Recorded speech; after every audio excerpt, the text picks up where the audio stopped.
I'm a dean, and I've been at Riverwood for almost 4 years now. My mom used to take us to church all the time, Baptist church, and I was raised as an abused child, right? But my mom would try, and then one time at Gimli Bible Camp, I guess, because I've got some mental disabilities, ADHD, and other stuff, which apparently from doing the React program that's caused by the abuse and whatnot. But and me and one of my friends were fooling around in the chapel service, and of course, when you have certain mental issues, you know that you don't want to be doing something, but then you can't stop it either. You know, you have no control over your mouth.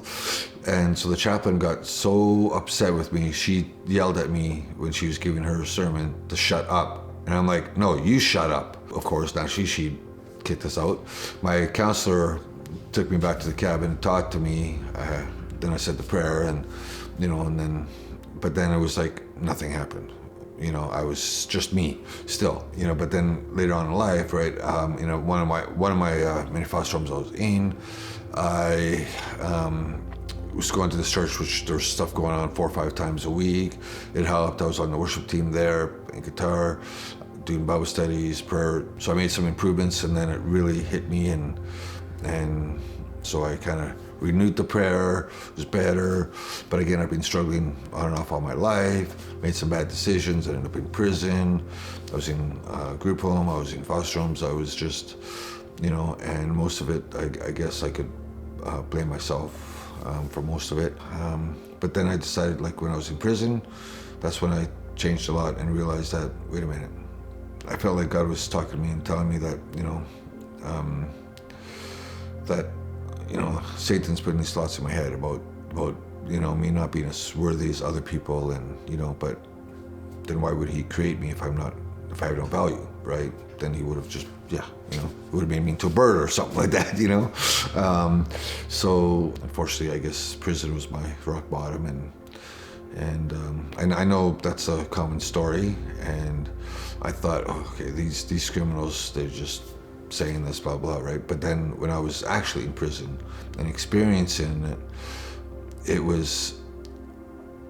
I'm like, wow, no, this really is the place to find Jesus too, when you're lost, right? Because you're by yourself in your cell, you have time, prayer time, God really touched me a lot there, right? And I started doing a lot of different programmings. React is actually the best one that I've ever done. God's been doing a lot of work on me, and anytime I do something I shouldn't do, well, God just lets me know right away. I just feel it, the conviction.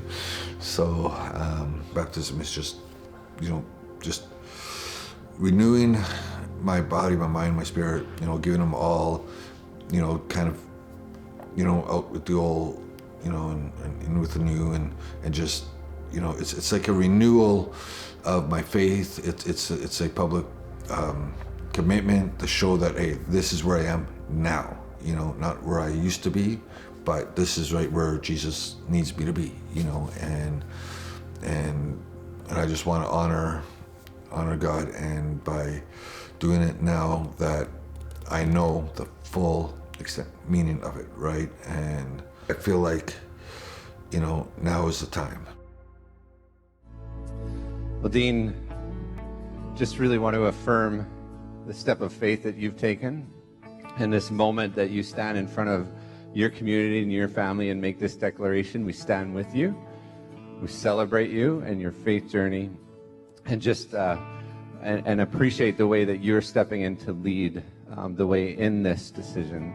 And so we affirm you, and we just celebrate this moment. So I baptize you now in the name of the Father, the Son, and the Holy Spirit.